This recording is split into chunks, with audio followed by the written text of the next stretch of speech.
Open your cerebral cortex and shift your lobes into upper beta phase, because you are going to have Bitcoin knowledge transmitted directly into your vestibulocochlear.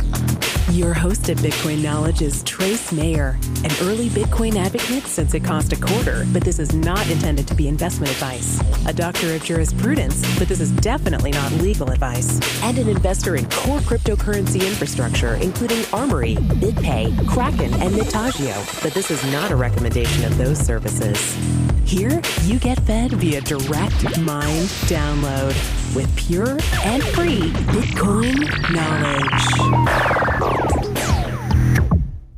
Welcome back to the Bitcoin Knowledge Podcast. This is episode 103, and you're in for a tremendous interview with senior Bitcoin Armory wallet developer Andy Ofeisch over at Armory Technologies. Welcome, Andy. Hi, Trace. Glad to be back.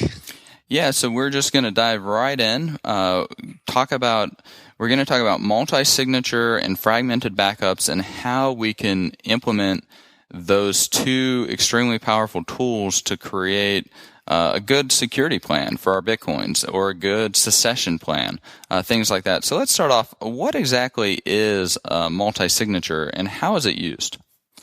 Well, multi-signature is very simply a feature of Bitcoin that allows you to protect your Bitcoins with more than one address. So before multi-signature, you would send Bitcoins to a public address, which corresponded with a public and private key pair. So the Bitcoins would be at a particular address, which represents a public key. And to spend those Bitcoins, the owner of that public key would have to prove that they know the private key. And then that process of proving is what's actually called signing. When they sign a transaction to send their Bitcoins, the signed transaction proves that they can provide the private key. So with multi-sig, the owner or owners of those Bitcoins would have to gather some number of the signatures that control those Bitcoins. So you might send Bitcoins to a two of three multi-sig address, and then 2 out of the 3 private keys behind that address must sign in order to move those Bitcoins again.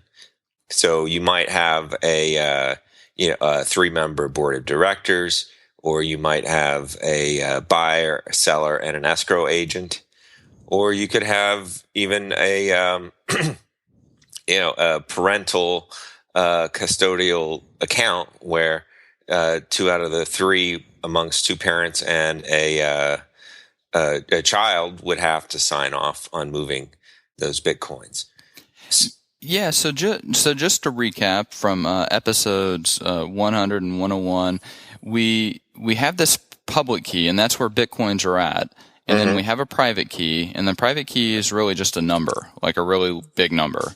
And we have to have that particular number in order to move the Bitcoins. But with multi-signature, we actually have multiple numbers that are required in order to move the Bitcoins. Right. And the Bitcoin program knows to check to have a certain amount of those signatures on the transaction. And that would be 2 of 3 in your example. But yeah, I mean, it could go all the way up to what? Well, with Bitcoin Armory, we support 7 of 7. Wow! So we could really distribute out the signing authority for Bitcoins. Right. So you could have the obvious example would be a 7-member board of directors. Yeah. So like a hedge fund, for example, that wants to buy $20 million worth of Bitcoins, if they put that in a single signature address, in a way, they're trusting their chief technology officer or whoever could get access to that one particular private key or that one number. they're trusting a single point of failure, right? But with how Armory implements this multi-signature, is there a single point of failure? Well, no, not only that, but you can also take this to the next level and have a completely distributed board, which maybe none of the members know each other. You can have an organization exist solely on the blockchain, such that the people involved with running this company aren't even don't even know who they are.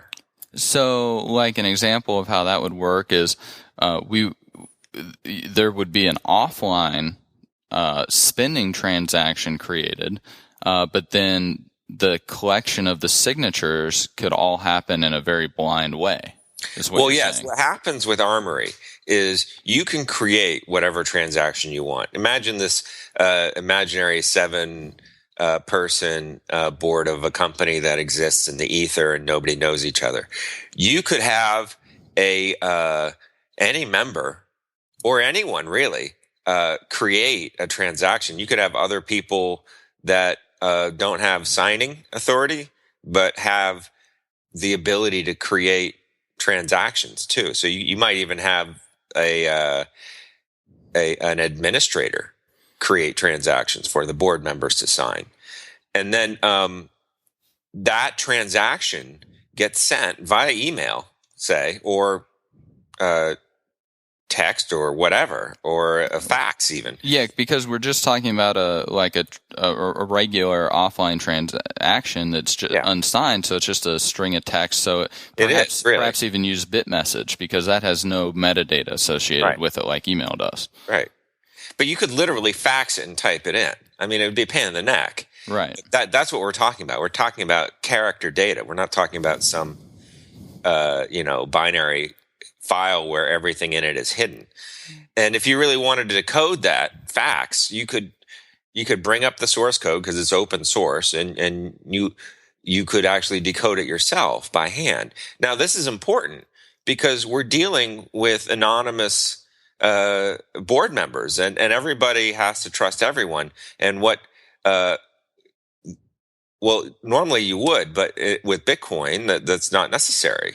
Because you can get into the source code and understand exactly what it is you're signing and looking at. And at the end of the day, you just have to be able to prove to the Bitcoin network that you've got that private key or that signing authority. Right. And you don't necessarily have to prove it to the other people in your circle. Right. So I've gotten off on a tangent. The important thing is you take this string of text and you can sign it. And when you sign it, you get a different string of text and you can send that around. Now, eventually, one person will get the transaction with enough signatures. And if they approve, they'll sign it and they'll have enough signatures, and then they can broadcast it themselves. Any member of the board receiving this transaction with, say, 4 signatures, if it was a 4 or 7, once they see the 4 signatures, they're like, all right, I got 3 board members who agree with me. This transaction should go out, and then they can just send it. Now, this is very important from a segregation of duties standpoint. Like in traditional auditing or accounting and process design, the person who has signing authority on the bank account or the cash account, for example, should also not be the one that's approving transactions or keeping track of the ledger, the general ledger for the company or things like that, because it opens up a potential for embezzlement or other types of ways for the money in the company to disappear. So this is a very important tool for people to be able to hold lots of Bitcoin, people or in institutions, right? Right. Mainly. So basically, you've replaced the handshake, the well-established connections, judging somebody's character. You've replaced all of that with the Bitcoin protocol, which you cannot. You can't get around it. Well, I guess you could get around it if you could get 2 out of the 3 signatures or 5 out of the 7, right? But that would require collusion, and it would require the signers to actually know the other people and be able to communicate with them and then talk them into engaging in the collusion. Well, here's the thing about or trickery. But at a certain point, if you've got a majority of a group colluding, well, then they are they are the board of directors, right? If you're not happy about being a part of this operation, then geez, that's you're the odd one out. You should probably get out of that. Right. I mean, here's the thing, though. It's a lot harder to get a group like that together than to just do it yourself. So it really is quite a barrier. And also when it comes to trickery, because, some of the biggest Bitcoin heists have involved one person being tricked into sending their Bitcoin to an attacker's address. So with multisig, the trickery and the access to the people who have the keys, it's really like a double authentication setup, where you'd have to get at least two people to sign off on a con. And let's talk a little bit more about the actual details of that. So when we create a transaction, we have the address where the Bitcoins are currently at, and then we have the address where the Bitcoins are going to go. Right. And so when Armory creates that unsigned transaction, is it possible when that's being circulated around to get signatures to just go and change the address where the Bitcoins are going to go? Well, see, if you did that, that would invalidate the previous signatures. So we aren't, like, that potential attack vector isn't even possible. Right. No, you couldn't change it.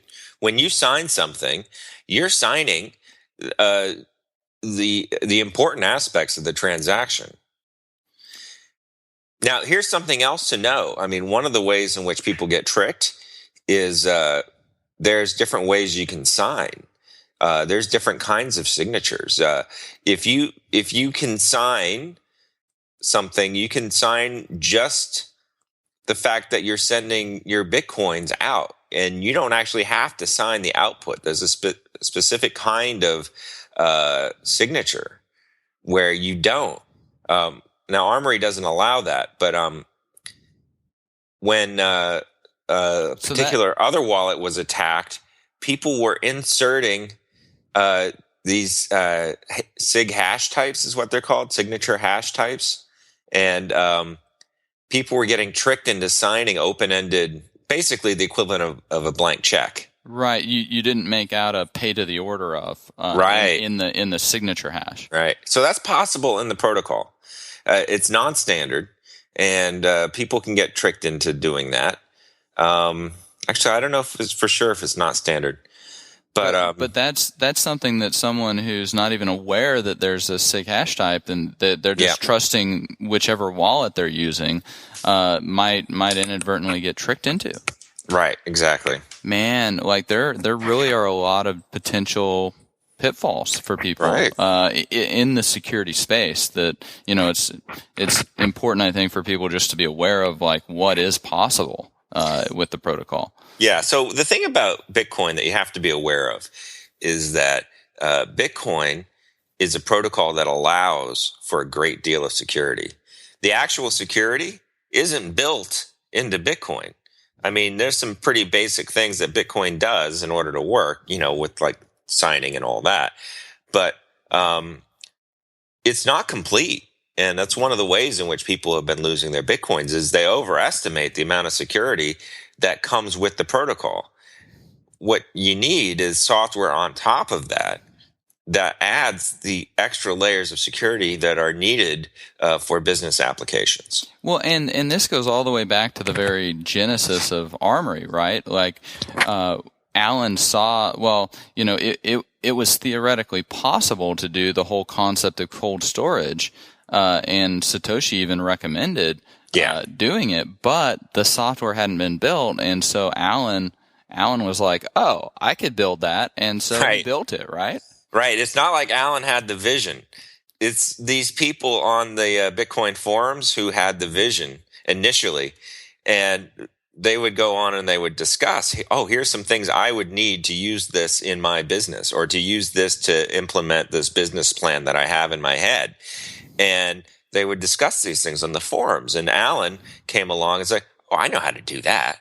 Oh yeah, I can do that." And he just started doing it because and it was fun for him. And this, and yeah, it's fun, but this is actually like a very complicated problem to solve, right? Because you've got the math and the cryptography and the statistics that you have to be able to do, but then you have to be able to translate that into software code.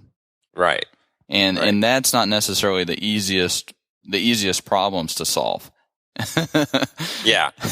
which unfortunately we've seen lots of problems in the Bitcoin space, and then there's things like Mt. Gox. I mean, everybody's like, how do we not have a $500 million loss in this space?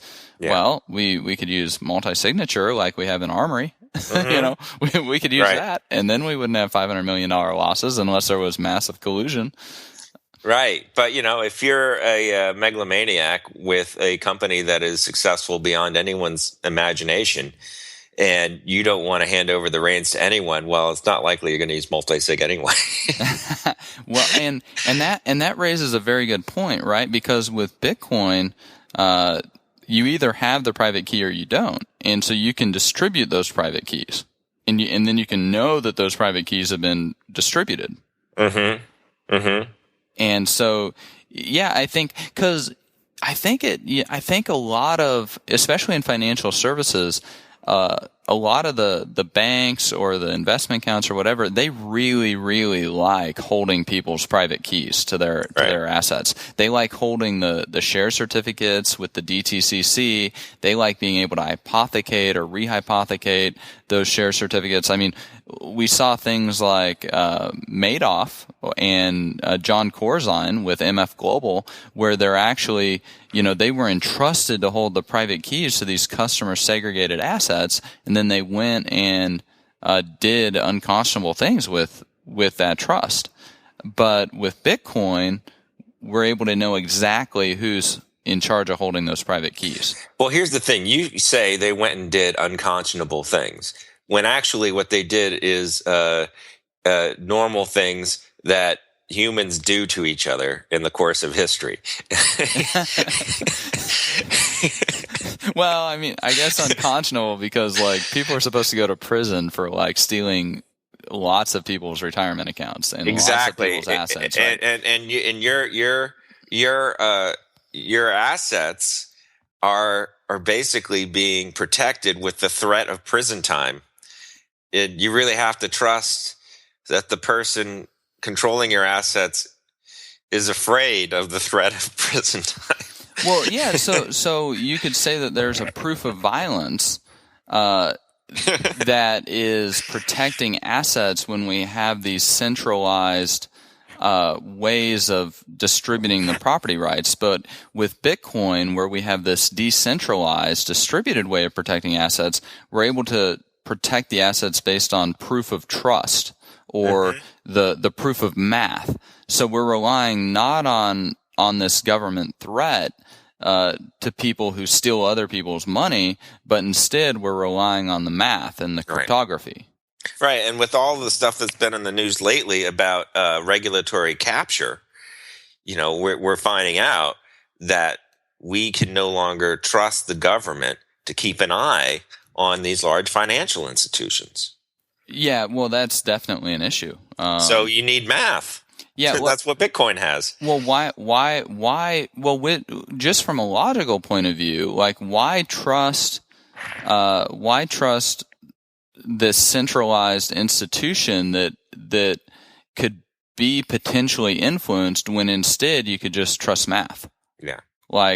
It's not like the math is going to change. I mean, that's very incorruptible. So if you want to have your accounting books and you want to have your cash balances and you want to have your assets all distributed up, you can do it and you can prove to yourself that it's been done, and then you don't have to worry about anything happening from you are in effect able to eliminate that political risk uncertainty. Right. You don't have to worry about Argentina changing something. because they can't change the math rules in the protocol. Right. And that's why Bitcoin. That's why people are excited about it. They think that this is going to change the way we do business in the future. Yeah. Well, and we also have the triple entry bookkeeping. So we have the debit, the credit, and we have the confirmation in the Bitcoin network. So we know the transactions happened. So we're able to have much greater transparency on our financial statements, in addition to this much greater security. Let's see. So we talked about multi-signature, the fragmented backups. That's where we're able to split up the wallet seed, so that we need, say, 2 of 3 pieces in order to constitute that particular wallet, and then we might need 2 of 3 private keys to send the Bitcoin transaction. So with fragmented backups, we're able to further distribute the signing authority, or at least the backup authority of the wallets. Well, with the combination, each signing authority in the multi-sig will have no single point of failure. So you basically have a double layer of no single point of failure. And that means what? Much more security, much more why is that valuable to people who are using? Well, here's what it is. I think what multi-sig gives you is protection against a dishonest party within your board or within the signing authority, whoever is able to sign. Yeah, because it might be a trust company, it might be an insurance company, might be a family, might be a family member. Yeah, might be that dad has a gambling problem. Who knows? Dipping into the kids' savings, which would be even more devastating than, say, a dirty board member. The thing is, though, right? You're protected against that level of dishonesty. You're also protected against any one member of the signing group being conned. And then once you add in the fragmented backup, you're also protected against a member being incompetent and losing their private key. In fact, 2 members, right? If it's 2 or 3, 2 out of the 3 members would have to lose 2 out of 3 of their fragmented backups. I mean, the odds against are tremendous. Yeah. So in effect, we're like, with this piece of software, as it currently is, we've got protections against negligence, gross negligence, maliciousness, or intentional willful malicious behavior, where it'd be embezzlement or something. Yeah. It really helps make Bitcoin a lot more usable for larger amounts of capital. Yeah, and the thing is, you're protecting yourself against all of the usual ways in which corporate entities lose their funds. The thing is, when you bring in Bitcoin, just bringing in Bitcoin adds this additional way. You can lose the key. It's a piece of data, and you're trying to protect it, and in protecting it, you can lose it. So I don't know if everyone is aware that just by using Bitcoin, you're adding this extra risk. And then by using fragmented backup, you're mitigating the extra risk that comes into play when you use Bitcoin. And then by using the multi-signature, because if we're using only single keys, like with Mt. Gox, for example, there's no way to prove whether he inadvertently lost the Bitcoins, whether he was hacked and somebody else stole the Bitcoins, or whether he embezzled and stole the Bitcoins himself. Right. Like, there's no way to prove one way or the other, right? Well, yeah, and also with Bitcoin, there's often no way to prove that either. One of the things you can do is see when Bitcoins move, but you can't always tell where they're moving to. Right. It's possible you can. I mean, it's there. It's in the public record. But it would take some detective work and inferences, and you would have to have other knowledge about the addresses involved. So it's a very complex problem to solve, but it's not unsolvable. Well, yeah, but like, let's say that Mark Karpeles instead of getting hacked, like he said, he just embezzled the Bitcoins, and he moves them to an address, and then he just doesn't touch them until after the bankruptcy proceedings are done and the statute of limitations is told. Right. Here's the thing, though. One screw up, at some point, he might trip up, and then he's going to get caught because it's all going to be on the public record. Right. And we just, so it's very difficult. We don't know whether people have embezzled the Bitcoins or whether people actually did get hacked, and there's no way to prove either way, or whether they're just negligent and they send the Bitcoins into an address that they're not able to get them out of. Right. Because maybe you screw up and leave one of the letters off on the public key or something when you go to send it, and your wallet software didn't check for that. Well, I don't know if that's a possibility. Well, yeah, that's true. Maybe you copied and pasted. It wouldn't go through. That's one of the things about the Bitcoin protocol. If you make a mistake, if you make a single mistake in creating a transaction, the transaction won't work. It's impossible to really send a transaction accidentally to the wrong place.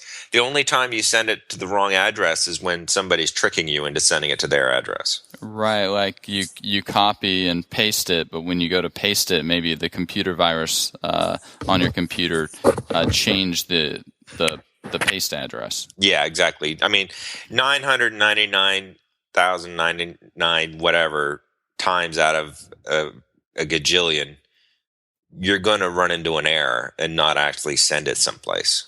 So just to recap, because I actually don't think we talked about this in the other two episodes. A lot of people that come to use Bitcoin, you see these really long public key addresses. So what you're saying is, if you inadvertently mistype one of the characters or something like that, the Bitcoin network's not going to see that as a valid transaction.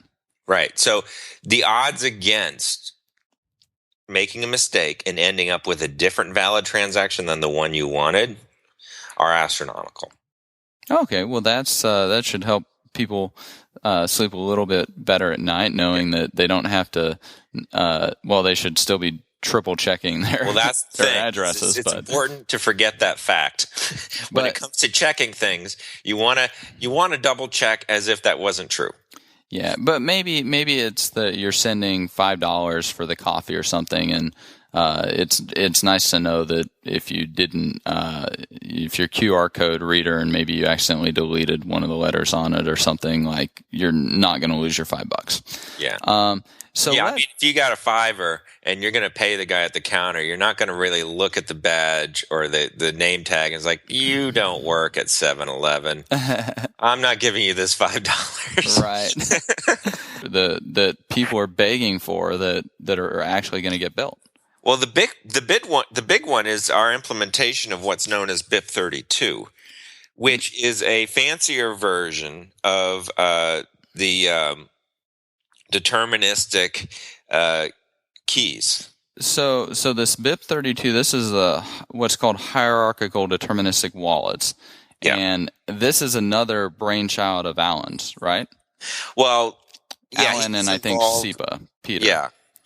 Yeah, he was involved with the creation of BIP32. But the basic gist of it is rather than just having one chain of addresses, you have a tree, many chains coming off. Okay. And then as you generate addresses, each address will have, rather than just one number, a single number index, it'll have several numbers indexing it. And this is why, and this is currently implemented. Well, not BIP32, but these chains are currently implemented in Armory, so that we only need the one paper backup, right? But this is going to be implementing it with the actual Bitcoin improvement protocol, 32, right?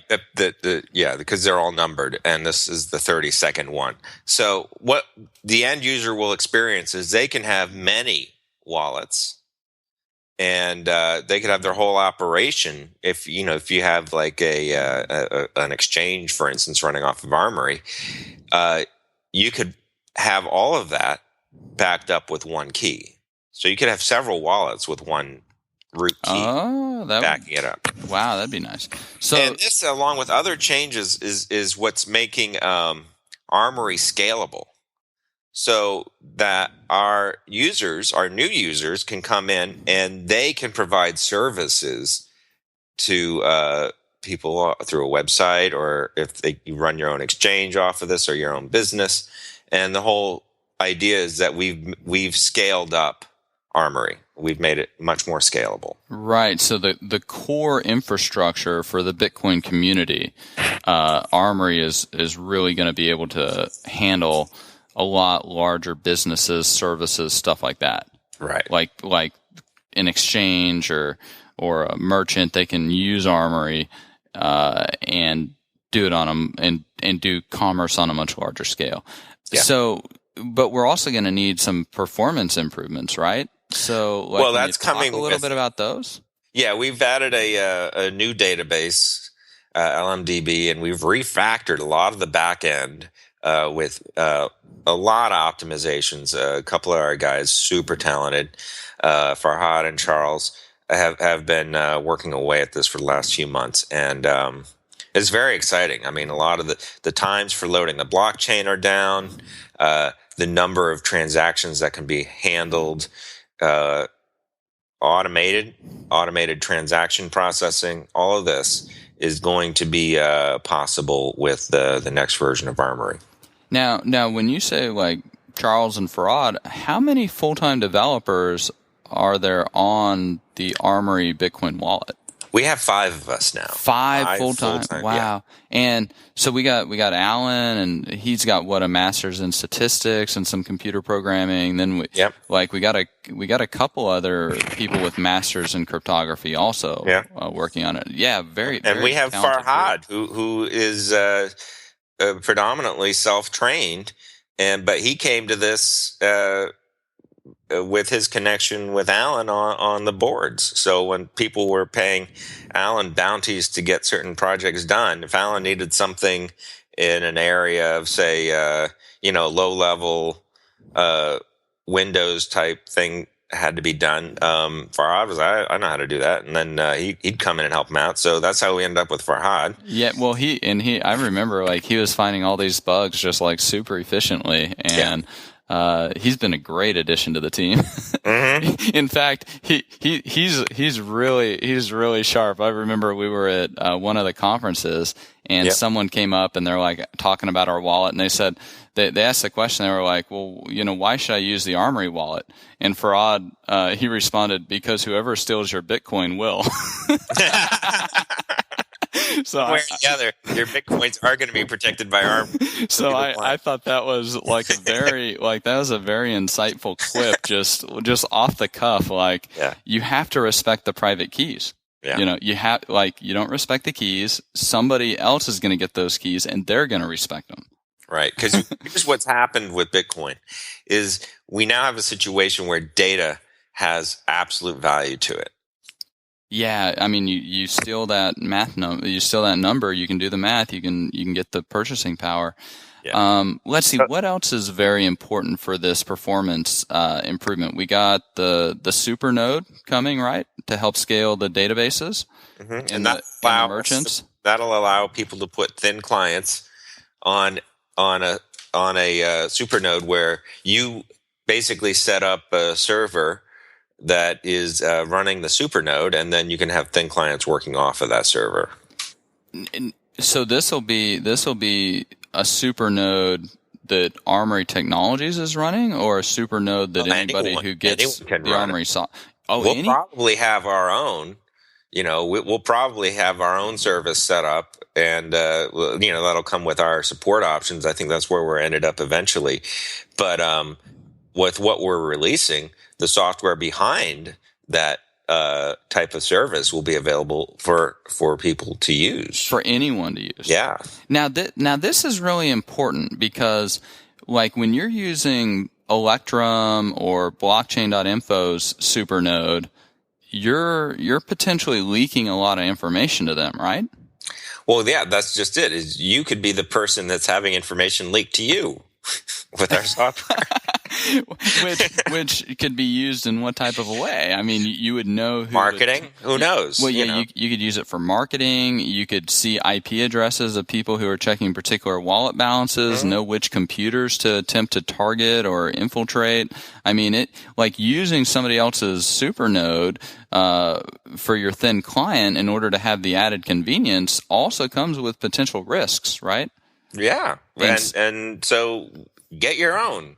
That's do your own thing, and that's what our software allows. But there's not really any other software out there that allows you to do that besides the Bitcoin QT, right? Right. But that's not even really a supernode, right?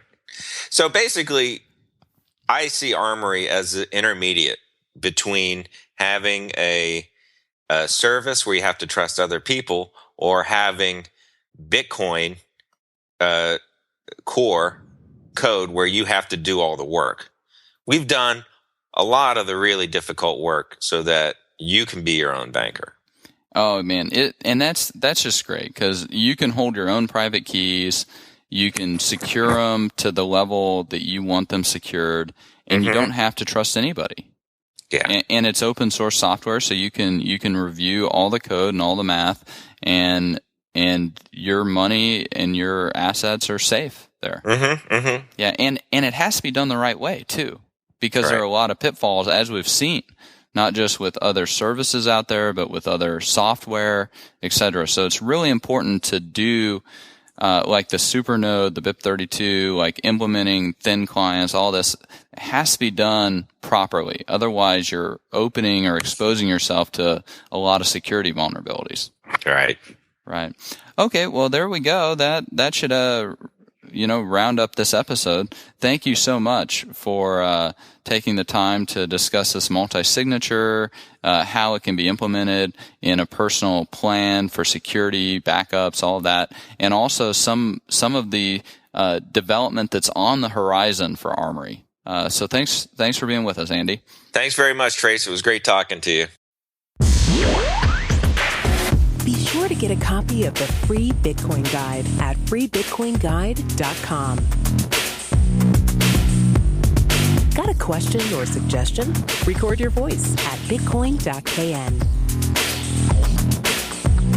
Don't be shy. To help the show, share bitcoin.kn with friends, post about it on Reddit, and otherwise spam the interwebs. Your iTunes comments and 5-star reviews are very important to us.